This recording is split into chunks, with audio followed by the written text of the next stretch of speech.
Marcos capítulo 10. Abre a sua Bíblia lá. Um dos registros desse capítulo 10 de Marcos, que é um capítulo enorme, são 52 versículos.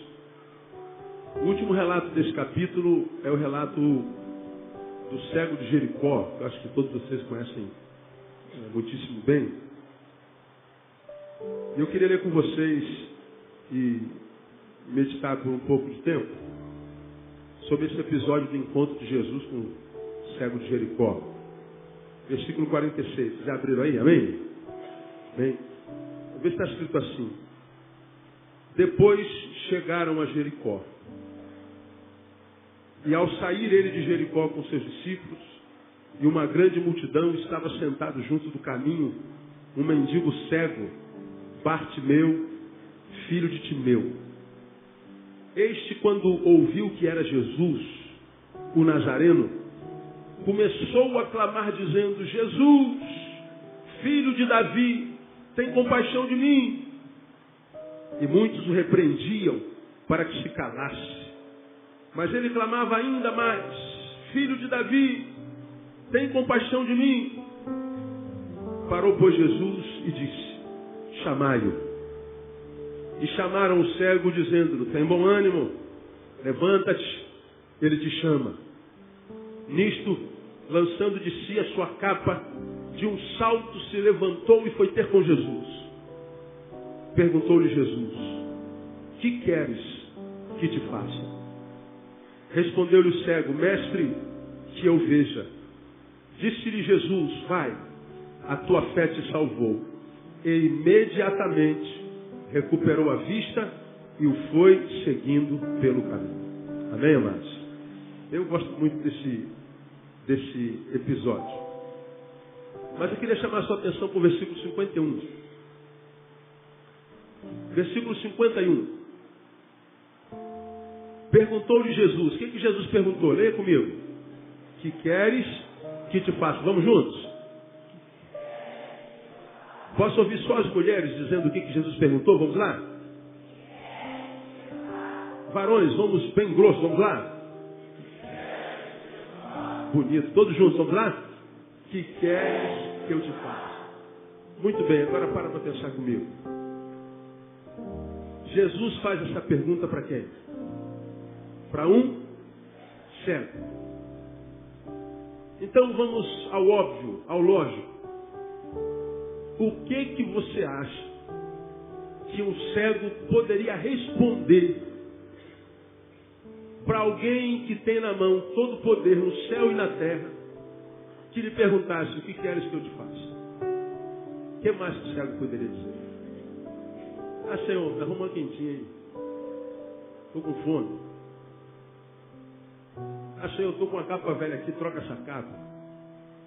Durante alguns tempos, essa pergunta de Jesus me pareceu idiota. O cara é mendigo, está na beira do caminho, portanto marginal, à margem do caminho. Descobre que é Jesus que está passando. Jesus. E ele então, sem saber o que fazer, começa a gritar: Jesus, filho de Davi, Jesus, tem compaixão de mim, Jesus, tem compaixão de mim. A multidão oprime. Cara, você acha que Jesus vai estar tempo contigo e tem mais o que fazer, rapaz? Jesus veio a Jericó para fazer um negócio importante. Você acha que ele tem tempo para um mendigo cego, fedido como você? Mas parecia que a contrariedade da multidão era combustível para o cego, diz o texto, que ele continuava clamando: Jesus, tem compaixão de mim. Até que Jesus para, a multidão para. Portanto, Jesus muda trajeto, muda agenda, muda cronologia e olha para o mendigo e diga: chamem-no aqui. O mendigo vem e um crente chega perto dele e fala assim: ó, se alegra aí, brother, porque o cara mandou te chamar. Não sei como, mas ele mandou te chamar. Ele levantou e veio, largou a capa era tudo que ele tinha, não tinha mais nada na vida. A capa que guardava do frio, que protegia da chuva, que era cama quando ele deitava, era tudo que ele tinha. Ele largou tudo e foi atrás de Jesus. Chega lá e Jesus faz essa pergunta quase que antilógica. Ceguinho, o que você quer que eu te faça? Aí o cego faz a resposta que a gente imagina, lógica, diz, mestre, que eu veja. Agora veja o versículo seguinte, que é o 52, disse-lhe Jesus, vai, o que ele diz mais? Lê para mim. A tua fé é o quê?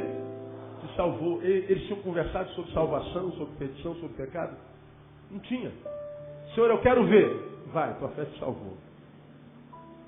Depois disso, diz o texto, imediatamente recuperou a vista. E aí, da mesma forma como Jesus mudou destino, mudou cronologia, mudou agenda, ele mudou a geografia, mudou a agenda, mudou o projeto, largou tudo e seguiu a Jesus. O que queres que eu te faça? 2 vezes no Evangelho Jesus fez essa pergunta. A primeira está nesse mesmo capítulo, no versículo 35. Volta aí, alguns versículozinhos. No episódio quase que anterior. Jesus faz a mesma pergunta a alguém. Que queres ou que quereis que vos faça? Que eu vos faça. Nisso, aproximando-se dele Tiago e João, 35, filhos de Zebedeu, dizendo-lhe, mestre, queremos que nos faças o que te pedirmos. Aí Jesus faz a maravilhosa pergunta. E ele, pois, lhes perguntou. O que Jesus perguntou? Leia comigo. Que quereis que eu vos faça? A mesma pergunta que ele fez ao cego, ele fez para Tiago e João. Respondeu Tiago e João, concede-nos que na tua glória nos sentemos um à tua direita e outro à tua esquerda. Mas Jesus lhe disse, não sabeis o que pedis. Aí Jesus dá uma aula de moralidade, de teologia, de santidade, de evangelicidade. E resumindo, Jesus diz, não. Vocês não sabem o que estão pedindo. Para um, Jesus dá um não desse tamanho, um não. Para o outro diz o texto, imediatamente, seus olhos abriram. Para um, ele diz não. Para outro ele diz sim, embora a pergunta seja a mesma. Que quereis que vos faça? Mesma pergunta. Mas a resposta diferente. Por que Jesus diz sim a um, não a outro? Nós já aprendemos aqui na nossa comunidade que Deus é um Deus que não tem filho predileto. Amém ou não, igreja? Fala assim, ó, Deus ama você tanto quanto ama a mim. Diga para ele, para o irmão que está do seu lado. Deus não ama mais o pastor do que o porteiro. Deus não ama mais o apóstolo, ou ao pai apóstolo, ou ao patriarca, mais do que a irmãzinha que lava o banheiro. Deus não tem filhos prediletos. Repita comigo, Deus não tem filhos prediletos. Ama a todos igualzinho. Diga mais uma vez, irmão que está do seu lado, Deus te ama demais. É bom ouvir esse negócio, né? Ah, pastor, eu discordo, porque tem crente que é muito fiel, tem crente que é poderoso na palavra, tem crente que busca a santidade, e eu estou tão vacilão, pastor. Tão caidinho, tão fraquinho. Então acho que Deus ama a ele mais do que a mim. Não. Deus pode se alegrar mais com ele do que com você. Mas amá-lo mais do que a você não. Filhos, Deus ama igualzinho. A alegria que os filhos dão, e mesmo os nossos, é que são diferentes. Há filhos que dão mais alegria a nós do que o outro. Não é porque um filho se estudou, tornou-se doutor, que nós o amamos mais do que seu irmão, que se perdeu e virou maconheiro. O pai e a mãe, mais a mãe do que o pai, vai amar o maconheiro tanto quanto ama o doutor. Estou falando besteira, mãe? Não, né? A gente ama o filho igualzinho. Agora, a alegria que o doutor dá e o que o maconheiro dá, essas são diferentes. Essa alegria é diferente. Então, Deus não tem filhos prediletos. Mas, se Deus não tem filhos prediletos, por que a um Jesus diz não e a outro Jesus diz sim? Veja, há 2 apóstolos, Tiago e João, ele diz não. A um mendigo, ele diz sim. Na lógica humana seria diferente. Pô, os caras andaram com Jesus o tempo inteiro, meu. Estão lá, pegaram no pesado. E o mendigo está lá, ninguém olha para aquela coisa. Jesus diz sim para o mendigo, diz não para os apóstolos. Que quereis que vos faça? Vou fazer uma pergunta para vocês. Imaginemos que Jesus está aqui nesse lugar. Não imagine, ele está.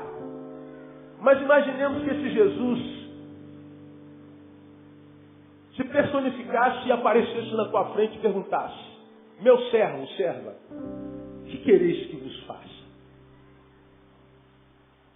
Se Jesus estivesse aqui e te perguntasse individualmente: o que você quer que eu te faça? O que você pediria a ele agora? Quem sabe, sinceramente, exatamente o que pediria? Levanta a mão. Mas nem todo mundo, né? Alguns não sei. Se eu pensar que assim, não, é agora, meu filho. Agora. Nem tem que ver. Agora, alguns de nós sabem exatamente, Senhor, eu quero isso.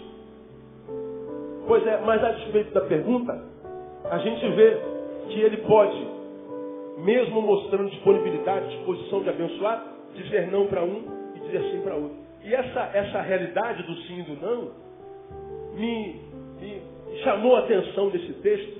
Eu fiquei comigo, com meus botões, pedindo ao Senhor: por que, Senhor, que o cego obteve sim, os apóstolos não? Por que o sim do cego? 3 razões eu descobri nesse texto que fazem Jesus dizer sim para a vida de alguém, inclusive para a vida de um mendigo, que para a sociedade não é nada. Por que o cego, na minha concepção, ouviu o sim de Jesus? Primeiro, ele demonstrou na prática a essencialidade de Jesus na vida dele. Ele olha para Jesus e diz assim: tu és o essencial. Peraí, pastor, mas está escrito isso no texto? Tá. Só que ele precisa ser considerado. Eu vou mostrar para você onde é que está isso. Esse cego, mendigo, clamava a Jesus. Ele não clamava mais ninguém. Ele está ali sentado, ouvindo aquele vucu-vucu da multidão, aquela correria, aquela movimentação da multidão, e alguém passa e diz assim: é Jesus que está lá. E ele então, sem se preocupar com o que iriam dizer, se iam chamá-lo de louco, se iam escorraçá-lo, se iam, sei lá, fazer qualquer coisa, passar vergonha mais do que ele já passava na vida, ele começa a gritar feito louco. Ele não tinha outra forma de chamar a atenção de Jesus: Jesus, Jesus! Jesus, filho de Davi, tem compaixão de mim. Agora, o que me chamou a atenção é que ele chama Jesus de quê? Repita para mim. Filho de quem? Diga: Jesus, filho de Davi. Da onde ele tirou essa ideia que Jesus é filho de Davi? Ele não gritou só Jesus, Jesus, Jesus, não. Ele chama Jesus pelo nome e fala da raiz de onde Jesus saiu. Ele pega a ideia quase que genealógica, a origem de Jesus. Jesus, filho de Davi. Da onde ele tirou a ideia? Ou saber, uma vez que era mendigo, marginal, vivia à margem, fedido, rejeitado, aonde esse cara adquiriu esse saber? Que Jesus era o filho de Davi. Sabe onde é que está isso na Bíblia? Está lá em Isaías capítulo 11. Volta um pouquinho para o Velho Testamento, deixa a sua Bíblia marcada aí em Marcos. Volta comigo para Isaías capítulo 11 e veja o que o profeta Isaías, que é um profeta messiânico, fala nesse capítulo 11. Ele fala sobre o reino do Messias e fala que esse reino do Messias é um reino de pacificidade, pacífico e próspero, portanto. E olha como é que ele fala, isso 700 anos antes de Cristo. Veja como é que Isaías se refere nessa palavra. Então brotará um rebento do topo de Jessé. Jessé foi quem? Quem se lembra? Pai de Davi. Então brotará um rebento do topo de Jessé, e das suas raízes um renovo frutificará, e repousará sobre ele o Espírito do Senhor, o Espírito de sabedoria, de entendimento, o Espírito de conselho, de fortaleza, o Espírito de conhecimento, de temor do Senhor, e deleitar-se-á no temor do Senhor, e não julgará segundo a vista dos seus olhos, nem decidirá segundo o ouvir dos seus ouvidos, mas julgará com justiça aos pobres, decidirá com equidade em defesa dos mansos da terra, e ferirá a terra com a vara de sua boca, e com o sopro dos seus lábios matará o ímpio. A justiça será o cinto dos seus lombos e a fidelidade o cinto dos seus rins. Sabe de quem Isaías está falando? Do Messias. E diz que o Messias brotaria do topo de Jessé, ou seja, da raiz de Jessé, que é pai de Davi. Ele sabia que Jesus não era só o filho da Dona Maria e do seu Zé. Ele sabia que Jesus era o Messias, era Yeshua HaMashiach, Jesus o Messias, o prometido por Deus desde a eternidade. E ele sabia que era ele que estava passando ali. Então quando ele clama, ele não clama só o filho da Dona Maria, ele clama o Messias profetizado pelos profetas desde sempre. Ele sabia que aquele camarada que estava passando lá era o cara que julgaria a causa dos mansos, dos pobres com justiça. Decidiria com equidade e defesa dos mansos da terra. E ele está dizendo, esse Jesus eu sei quem é. Nunca ouvi, já ouvi falar dele, mas eu sou alguém que estou em contato com a palavra. Quando ele descobre que é Jesus, ele diz, eu posso ser ridicularizado, eu posso ser humilhado, eu posso ser rejeitado, eu posso ser espancado. Mas se eu estou diante da oportunidade de me encontrar com Jesus, eu não abro mão desse Jesus. Jesus, tem compaixão de mim. O que ele queria era Jesus. Agora, a ideia da essencialidade de Jesus não para aqui. O mais bonito dessa história vem no seguir.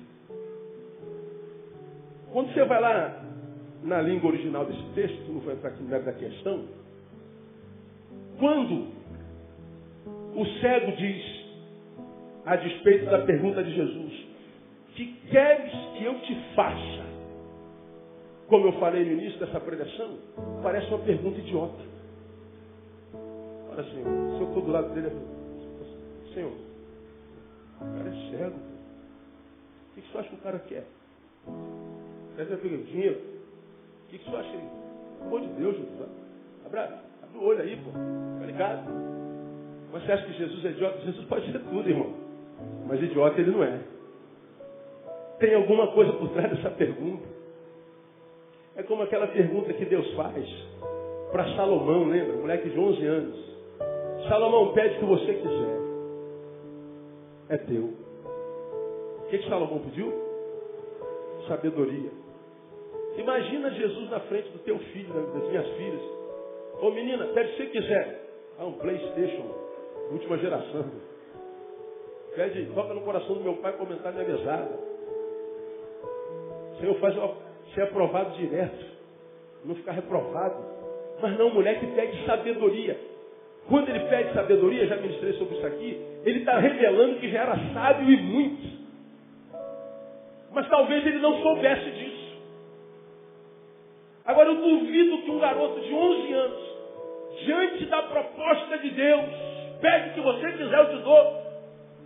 Pede sabedoria, eu duvido que ele não ficou bolado com a sua própria resposta. Meu Deus, o que eu estou fazendo? Eu estou pedindo sabedoria, de onde eu tirei esse negócio? É porque ele já era sábio.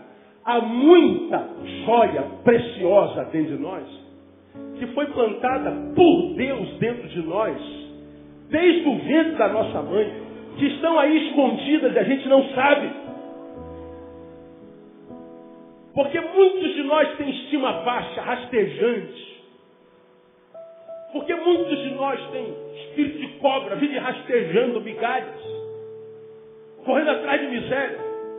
Tem baixa estima, se odeia, não gosta do que é, do que faz, de como está. Sabe por quê? Porque não sabe o valor que tem. Não sabe, ou se esquece, que quem lhe criou, ou quem nos criou, foi Deus. E se foi Deus que criou a mim e a você, você não pode ser pouca coisa, irmão. Você poderia ser coisa pequena se fosse eu teu Criador. Mas o teu Criador é aquele que criou o universo inteiro. E ele não faz besteira e nem erra. Deus criou você. Portanto, você é grande e é tremendo no nome de Jesus. Fala assim para o irmão que está ao seu lado, irmão, você não é pouca coisa não, irmão.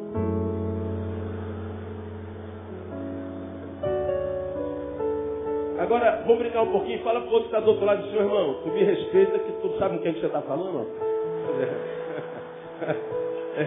Você sabe com quem você está falando, rapaz? Você sabe de onde eu vim, rapaz? Você sabe quem eu sou? Filho de quem? Se a gente acreditasse nisso, irmão, a gente não se transformaria nisso no que muitos de nós se transformam. Agora, quando Jesus faz essa pergunta, o que quer que eu te faça? Jesus não é idiota. Jesus quer saber não a resposta que vai sair da boca. Jesus quer saber a resposta que vai sair do coração. Agora, olha que coisa interessante. Os comentaristas dizem que a palavra que o cego usou, que eu veja, é uma palavra que é limitada. Quando o cego diz que eu veja, ele não está dizendo, Senhor, eu quero enxergar. Eu quero ver todas as coisas. Não é isso que ele está dizendo. Quando o cego olha para Jesus, ele está usando uma palavra direta e específica. Senhor, que eu veja a Ti. Quando o cego pede para ver, ele não tem em mente, à luz da palavra que usa, a ideia de que a vista venha e permaneça nele para sempre. Não. Ele está dizendo, Senhor, eu só quero oportunidade de olhar para Ti, que é o Messias, de quem eu espero há tanto tempo. Na ideia do cego, ele queria ver a Jesus e quem sabe voltar a ser cego. Essa palavra foi que impactou Jesus, amado. O cego mostrou para ele que o que ele queria não era ser beneficiado, senão com a alegria de ver a Jesus. Aí o que acontece quando Jesus é a essência? Quando o abençoador é o que se busca e não a bênção, ele dá não só a bênção, mas diz a palavra que ele é poderoso para fazer infinitamente mais do que pedimos ou pensamos. O que ele queria? O cego, irmão? Ver. Jesus diz, você não só vai ver, como também você pode ir em paz. A tua fé te salvou. Ele alcança não só a visão física, mas alcança a visão espiritual. O seu objetivo era ver Jesus e não enxergar para sempre. Essa palavra me abençoou profundamente, porque eu encontro aqui um princípio para que Deus diga sim para mim. Para que Deus não diga não para mim. É quando nossos pedidos, nossas orações, têm como fim a sua própria glória. Nossos pedidos têm como fim a manifestação da presença dele, mas não para me fazer sentir bem tão somente. Eu não sou o fim da bênção. A bênção que eu quero é para a glória do nome de Jesus. O cego mostrou que o que ele queria em essência, mais do que enxergar, era ver Jesus. Agora, diga que quando nós oramos, o que nós mais ansiamos é Jesus. Ministrei sobre isso aqui algumas vezes atrás, sobre aquele texto de Tiago que diz que pedis e não recebeis. Por quê? Porque pedis mal. Aí dei alguns exemplos. Por exemplo, a gente olha uma irmã que chega perto de Jesus, imaginemos, hipoteticamente, é uma irmã que tem um marido carniceiro, alcoólatra, é um frouxo que bate em mulher. Você sabe que o homem que bate em mulher não bate mais ninguém na vida. Ele é um pústula. E ele é um espancador, portanto não é homem. Mas ela casou com essa coisa. E toda vez que ele bebe, ele chega em casa e dá uma surra na mulher. E a gente vê essa mulher, imaginemos. Todo culto de oração pedindo, Deus, converte meu marido, converte meu marido, converte meu marido. Salva meu marido, salva meu marido. Bom, de fora, nós entenderíamos essa súplica fácil. Orar pela salvação de algum familiar é uma oração pertinente. É uma oração que cabe. Quem de vocês tem pai não convertido, não gostaria de ver o pai convertendo? Quem de vocês tem marido, esposa não convertidos, que não gostaria de vê-los convertendo? Filhos. Todos nós queremos ver a nossa família aos pés do Senhor. Podemos falar como juiz, né? Eu e a minha casa servimos ao Senhor ou serviremos ao Senhor. Quem não quer isso? Então ver uma mulher orando para a salvação do marido é algo pertinente. Mas esse texto me ensina que quando nós oramos, Deus não ouve o que a gente fala, Ele ouve o que faz a gente falar o que a gente está falando. A mulher está aqui aos pés de Jesus, digamos, Senhor, salva meu marido. Na cabeça de Jesus está, por que você quer que eu salve o seu marido? Bom, aí está o mais importante. que é o que vai delimitar se ele ouve a nossa súplica ou não. Essa mulher pode dizer o seguinte: Senhor, eu quero que tu salves meu marido, para que ele sirva de testemunho para minhas famílias, para minha família, que ele sirva de testemunho para a minha vizinhança, para que ele sirva de testemunho para quem está ao nosso redor, que tu és o Deus que pode transformar a vergonha em honra dupla. Tu és um Deus que pode pegar um vaso quebrado e transformar num vaso de honra. Eu quero que tu salves para que esse povo saiba que tu és Deus e que o teu nome seja glorificado. Essa pode ser uma razão. Mas diante da pergunta de Jesus, por que você quer que eu salve seu marido? Ela poderia dizer simplesmente: eu estou cansado de apanhar, Senhor. Eu quero que tu salves para que eu deixe de apanhar. Então você está pensando em você.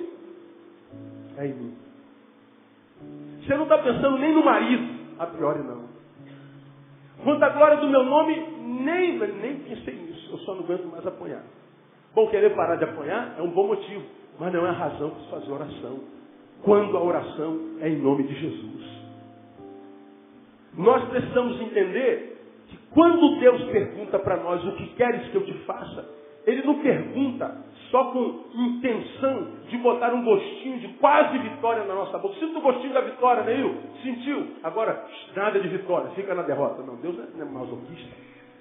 Deus, irmão, diz a palavra que quando esteve entre nós, o que Ele tinha para nós era um grande sim. Ele disse: pede tudo que quiser. Se for em nome de Jesus, Ele concede. Ele é um Deus que tem prazer na vitória do seu povo, na alegria do seu povo. Agora esse texto me diz que Ele diz sim para nós, quando o nosso desejo maior, nossa essência, o que a gente busca é Ele. Porque o cego queria a Jesus, ele recebe a bênção. Muitos de nós não recebem a bênção, porque é a bênção que a gente quer. Estranho isso, né? A gente entra nas nossas igrejas, nas igrejas de Deus, e a gente entra ali atrás da bênção, atrás da bênção, atrás da bênção, eu quero a bênção, eu quero a bênção, eu quero a bênção. E parece que quanto mais a gente corre atrás da bênção, mais a bênção corre na nossa frente. E a gente corre atrás da bênção, a bênção foge de nós, e a bênção não para nunca, a gente não toma posse da bênção nenhuma. Por quê? Porque o que a gente quer é a bênção. A gente não quer o abençoador. Esse cego teve sim, os apóstolos tiveram não. Por quê? Porque nós queremos nos assentar à tua direita e à tua esquerda. Para que vocês querem sentar lá? Para que os outros apóstolos morram de inveja da gente. Para que eles entendam que nós somos os mais amados. Para que eles descubram que nós somos os mais privilegiados. Então, o que vocês querem é só para você. O único beneficiário da bênção que eu liberaria sobre você é você. Ninguém mais será abençoado pela bênção que eu liberaria sobre a tua vida, não. Você é o fim da bênção. Então a resposta é não. Portanto, eu creio, irmão, com toda a minha alma, que Deus trouxe alguns aqui nessa noite, talvez para justificar, Ele não precisa fazer isso, por que você ora tanto e não acontece? Porque Deus sabe que essa bênção vai parar em você. A bênção é só para você se dar bem. O que você quer é a bênção, não o abençoador. O que você quer é ser visto pelos homens e receber glória através do que Deus faz através de você, ou em você, ou com você. Deus não diz sim para esse tipo de gente.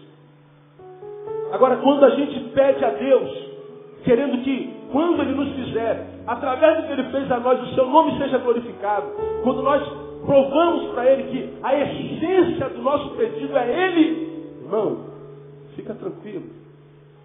Tudo quanto pedirdes ao Pai de Jesus, em meu nome, eu farei. Mais desejoso de abençoar você está Deus do que você por ser abençoado dele. Já falamos sobre isso aqui. Então, eu não sei quantos nãos, quem sabe vocês já receberam de Deus, mas eu posso afirmar para você que Jesus nessa noite está aqui desesperado quase para te dar um sim.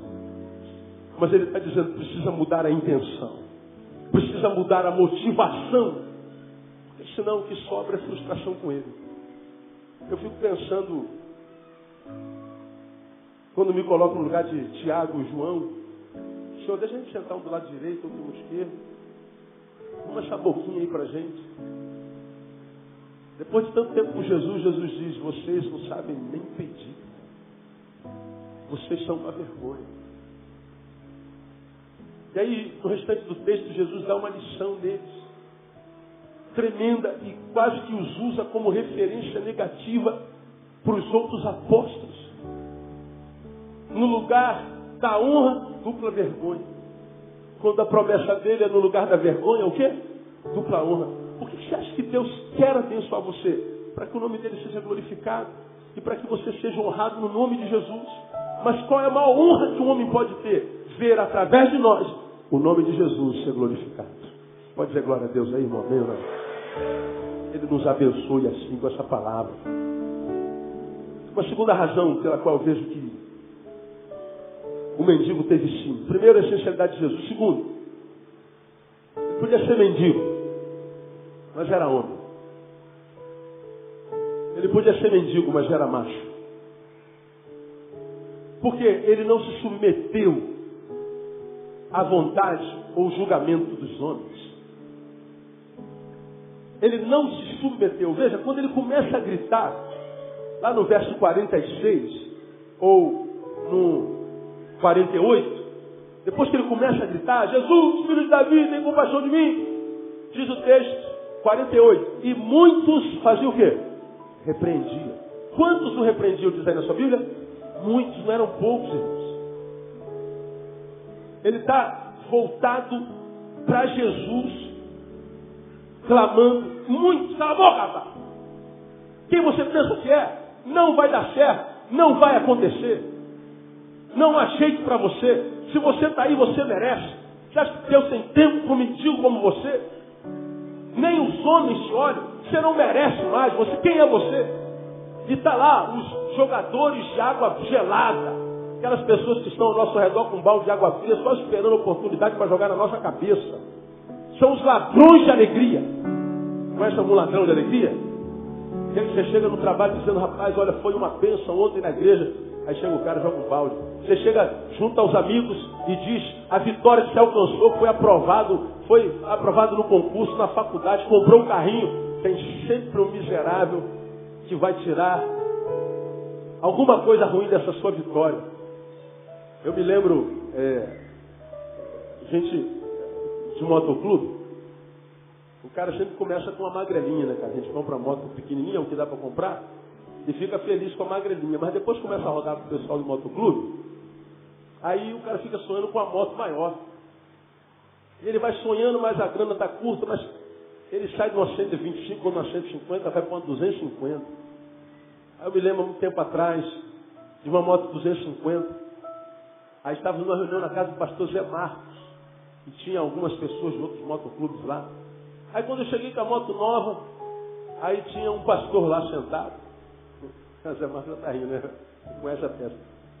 Aí falei, rapaz, rapaziada, estou com a moto nova aí, pô, pastor, parabéns, tal, não sei o quê, papapá. Aí esse pastor disse, pô, mas tu comprou essa moto aí? Tanta moto desse quanto tu comprou isso? Eu falei, caraca, meu. Eu não falei nada. Falei nada. Aí legal, fiquei com essa moto por menos de um ano. Aí, saí da 250, comprei uma Drag Star 650. Cardan, melhorzinha, né? Na mesma casa, acho que provavelmente estava na casa do pastor Zé Marcos, não é possível. Aí a gente estava no churrasquinho na casa do Zé Marcos. Aí eu chego a 650, rapaziada, eu comprei a moto 650. Estava lá o cara. Pô, por que não comprou um Shadow, cara? Muito melhor. Eu falei, pô, esse cara é do capeta, não é possível. Quando ele falou isso, eu lembrei da primeira moto. Eu falei assim, não, meu brother, eu não comprei Shadow não, porque a melhor moto é a que a gente tem. O que é de melhor na vida é o que a gente tem.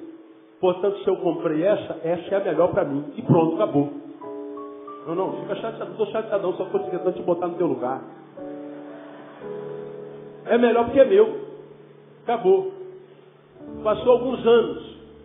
Aí saiu minha reforma no exército, peguei uma bolada, com uma benção. Pude comprar a Noma de 1.500 cilindradas, ó. Paguei à vista. Aí eu chego na reunião, aí já não é mais na casa do Zé Marcos. Foi em outro lugar que eu não sei aonde foi. Chego com a 1.500. Quem está lá? O dito cujo. Arrebentou, hein, brother? Ele está amarrado, olho grande. Amarrado. Eu não falei alto para ele não ouvir. Mas eu já estava ligado no espírito do caboclo. É aquele pessoal que sofre mais com a nossa vitória do que com a sua própria derrota. Conhece alguém assim? Quem conhece alguém assim? Olha lá. Você está rodeado, irmão. Vê se quem está do teu lado tem olho grande. Dá uma olhada aí. Que é benção. Hoje só tem japonês aqui na igreja, não tem esse negócio. Né? Agora, tem esses ladrões de alegria. Tem esses ladrões de celebrações. São sanguessugas existenciais. Que quando vê que você está quase de posse da bênção, ele está lá, para com isso, rapaz. É muita areia pro teu caminhãozinho, rapaz. Você já está velho com esse negócio, você vai ser um velho ridículo. Você não está velho demais para isso, não? Pois tu estava com gás tremendo, aparece um miserável para te chamar de velha. Estava animado, você já está gorda, né, irmão?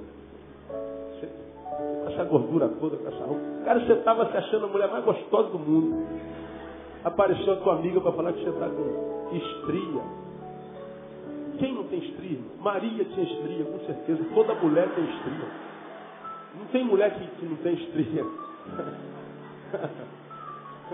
Todo mundo tem. Aí o que você faz? O problema, escuta o que eu vou te falar. Não está no que ele diz, mas no que você ouve. Na vida do cego, tinha lá uma multidão, rapaz, cala a boca, rapaz. Quem você pensa que é, não vai. Você acha que Jesus vai dar tempo, trela para você, vai ter tempo para você? Jesus tem muita coisa importante para fazer em Jericó, mas ele é o Messias. Você acha que ele tem que salvar um planeta? Você acha que ele vai dar tempo com um mendigo a você? Jesus, filho de Davi, cala a boca, Jesus! O cara é chato, meu. Quer saber de uma coisa?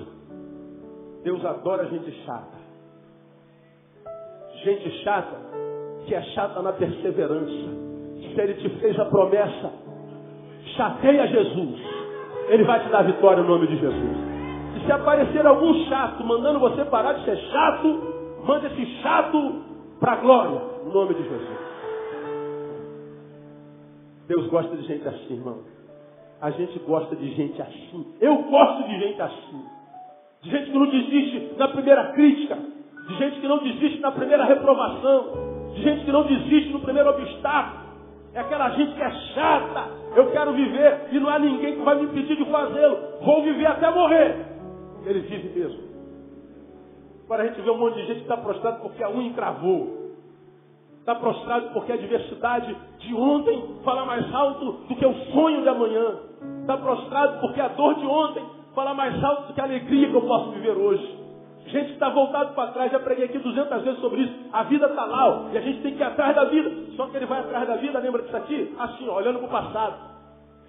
Não tem como, tem que viver, tem que acordar. Então tem que ir para lá. Mas ele vai olhando para o passado, ele está tão fechado no passado, está tão enraizado no passado, que ele não consegue se envolver com ligeireza em direção ao futuro. Deus está aqui nessa noite falando, cara, deixa o teu passado ser passado.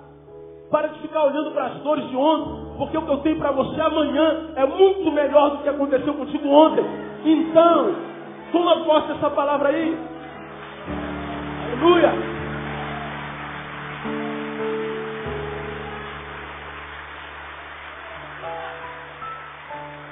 Um cego podia ser cego, mas o cara era macho. Como eu tenho pregado, irmão, evangelho não é para frouxo não, cara. Evangelho não é para frouxo não. Cara, para ser evangelho, de verdade, viver evangelho, nesse mundo de aparência, o cara tem que ser macho. Ele não pode ser refém da opinião alheia. Ele não pode estar preocupado com o que dizem dele. Ele não pode estar preocupado em querer receber tapinho. Ele não pode ser refém de sucesso. Tem que dar certo para que eu esteja bem. Preguei sobre isso no ano passado. Tem que dar certo. Se não der certo, eu me revolto. Pronto, deu. Faque o queijo na mão pro diabo. Já sei como é que eu tiro a alegria dele. Já sei como é que eu roubo o louvor da boca dele. Já sei como é que eu roubo o confisco do futuro dele. É só tocar no sonho dele. Que ele se entrega. Aí eu não tenho como, cara, ministrando uma palavra dessa, não me reportar a Jó. É um dos personagens prediletos, Jó e Tomé. Eu amo Tomé. Você já me viu falar sobre Tomé várias vezes. Ele não se preocupou com o que diriam dele. Eu não creio, cara. Vocês estão dizendo que ele veio? Eu não creio. Dá licença. Ele pôde ser rejeitado pelos apóstolos. Passou para a história como um homem sem fé. Passou para a história como um homem incrédulo. Mas na verdade Tomé era um cara que tinha coragem de dizer o que sentia. Todo mundo dizendo, Jesus apareceu, eu não creio, dá licença. Se eu não ver as marcas aqui, no pé, do lado, eu não creio. Aí dizer que não crê na comunidade dos crentes é ser taxado como incrédulo.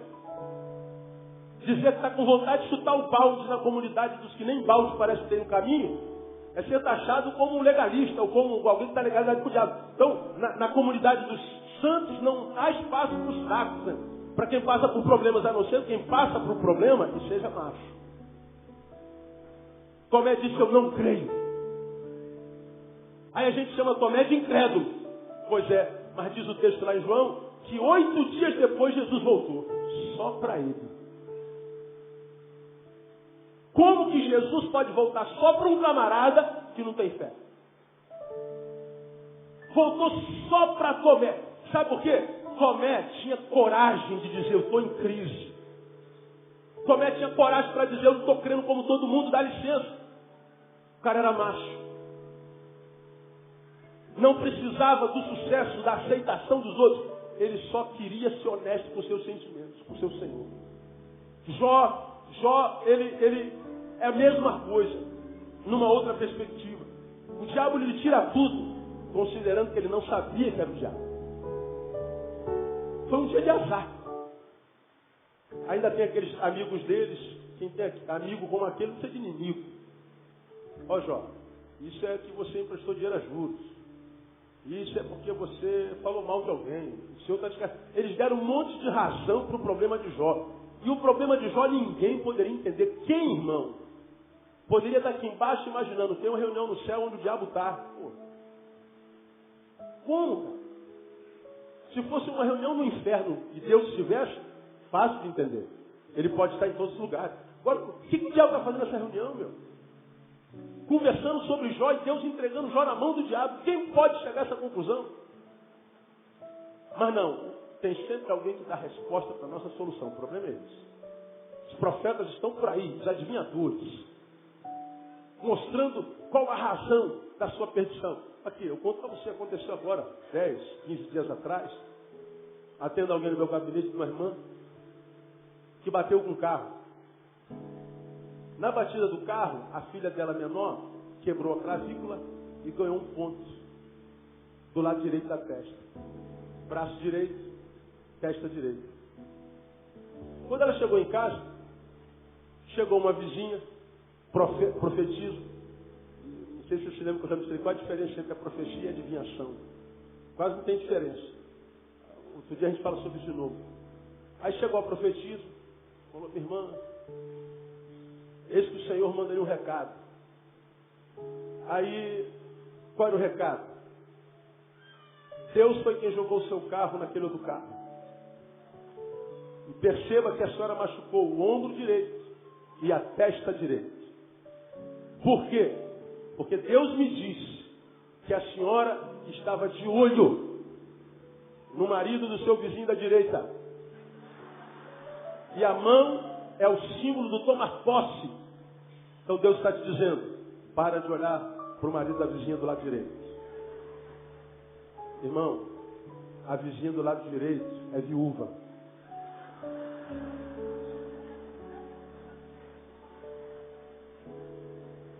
Seria necrofilia, né?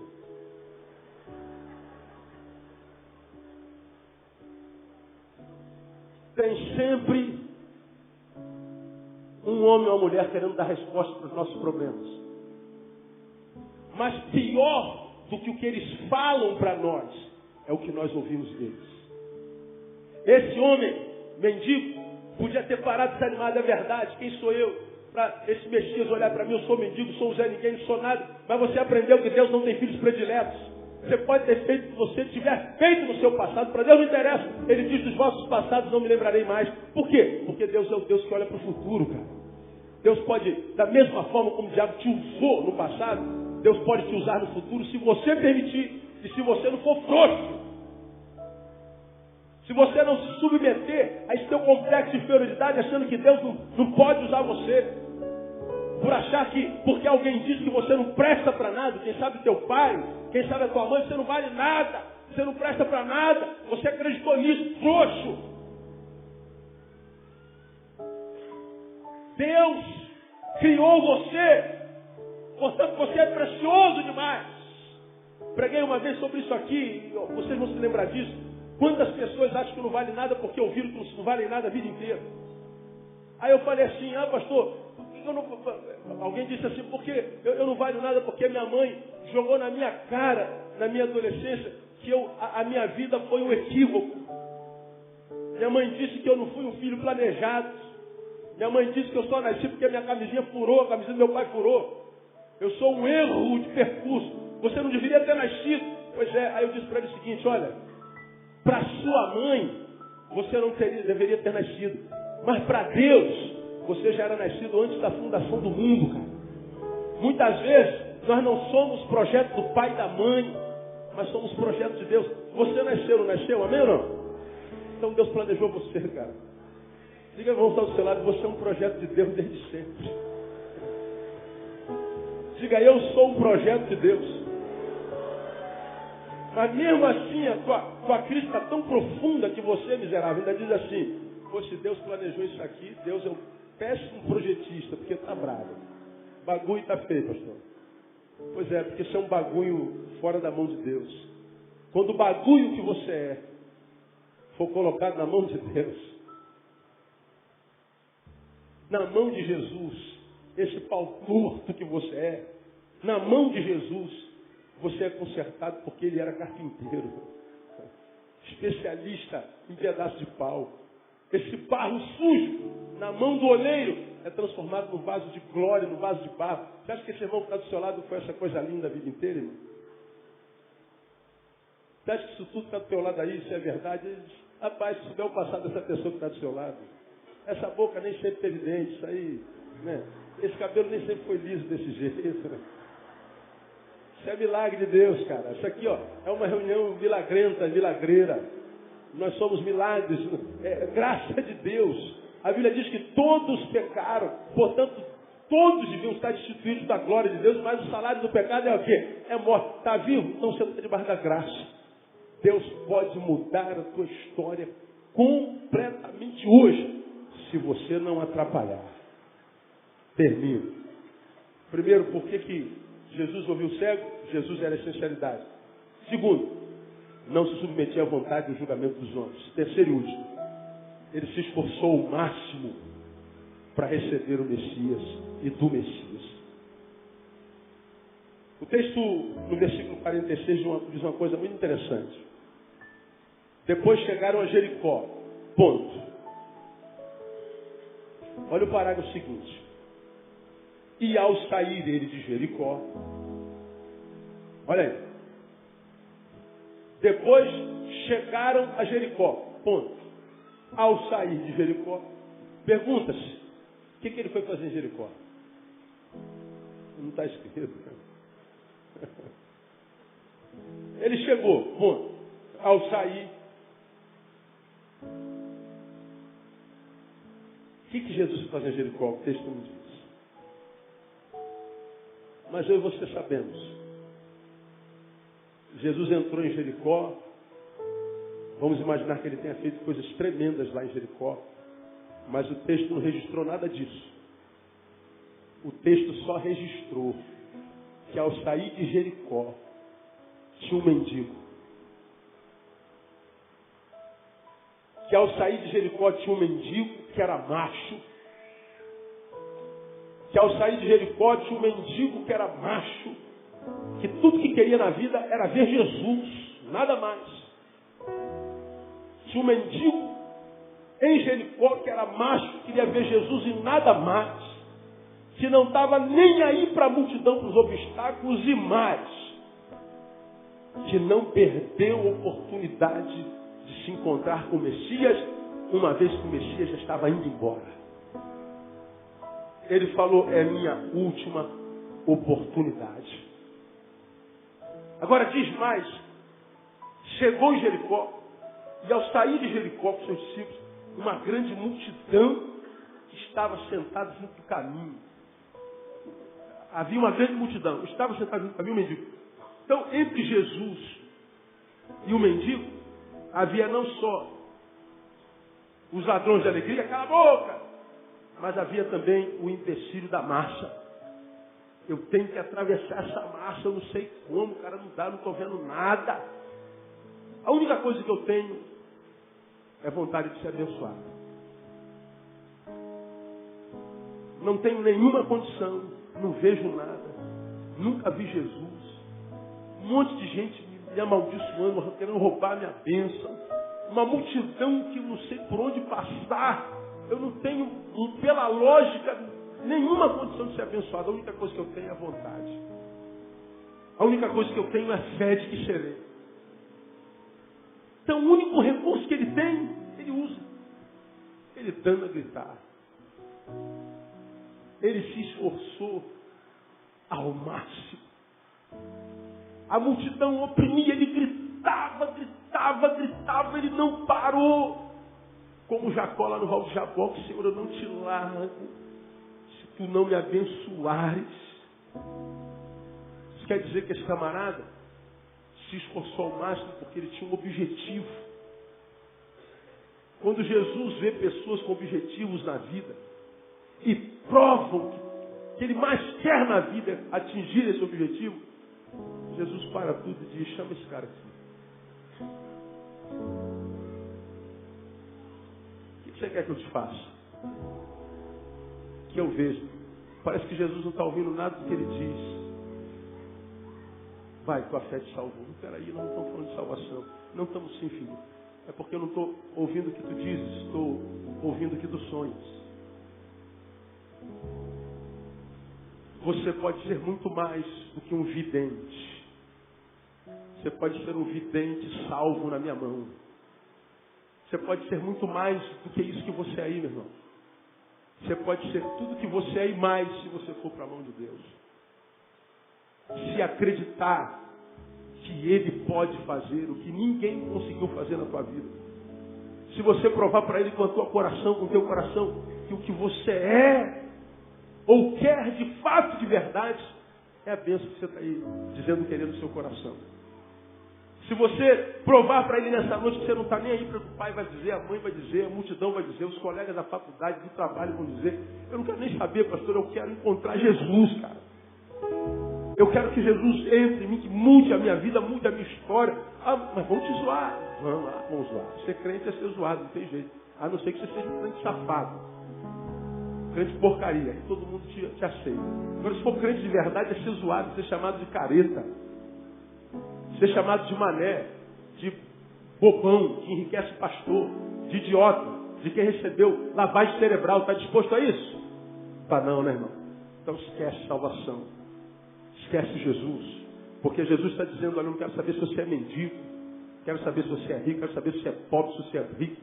Se você é branco, se você é preto. Eu só quero saber, meu irmão, se você quer deixar de ser quem você é. Se você quer deixar de ser como você é. Se você quer ser aquele que você é no meu coração. O que queres que eu te faça? Bom, dependendo da tua resposta e da intenção com a qual você responde, Deus pode mudar a tua história ou começar a mudar a tua história hoje, no nome de Jesus. O homem que espera a bênção de Deus, a vitória, a conquista. Se provar para Deus que a vitória que você busca dele não tem como único beneficiário você, mas que tem você como beneficiário e a glória de Deus como destino. E mais, Deus está aqui nesse lugar. Sinto a presença do Espírito Santo nesse lugar de forma tremenda, irmão. Tremenda. Ele está aqui para salvar, para abençoar alguns de vocês. Eu não sei para quem foi essa palavra. Eu não sei para quem Jesus está perguntando nessa noite. O que queres que te faça? Eu não sei que resposta você dará para ele. Nem me interessa. Uma coisa eu sei. O que você precisa, Jesus tem poder para realizar. Pastor, é impossível. É impossível. Mas Deus pode. O nosso Deus é o Deus do impossível. Ele está aqui dizendo, você quer entregar a sua vida para mim nessa noite? Você quer começar uma relação comigo, uma relação de intimidade? Você quer nessa noite, meu irmão, entregar a tua vida para Jesus? Ele está aqui. Eu vou dar essa oportunidade para você nesta noite que eu quero orar com você. Vamos ficar em pé.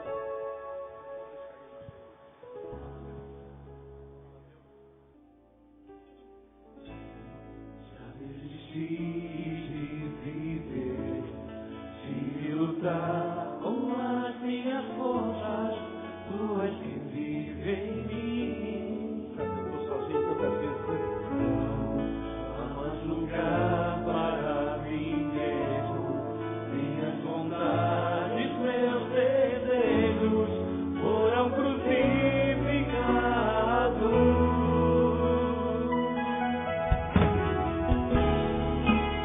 Tua destra me